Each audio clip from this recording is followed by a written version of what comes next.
Davant de la pregunta de si beure aigua durant els àpats engreixa o no, la resposta és molt fàcil.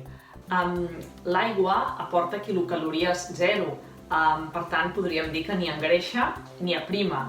Les quilocalories són la unitat amb la qual mesurem l'energia dels aliments. Per tant, en aquest sentit, l'aigua no suma ni resta.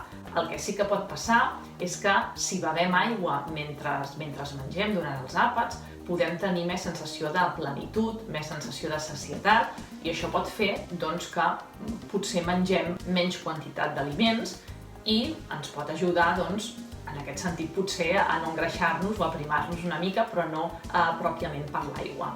Allò sí que ens afectarà en el còmput positiu de les quilocalories que ingerim en un àpat és si acompanyem aquest àpat d'altres begudes que no siguin l'aigua, com podrien ser, per exemple, begudes alcohòliques com el vi o la cervesa, o també qualsevol tipus de refresc, o també els sucs de fruita. Això sí que interferirà en l'augment calòric d'aquest àpat. Per tant, no tingueu por de beure aigua, us animo a beure aigua i força.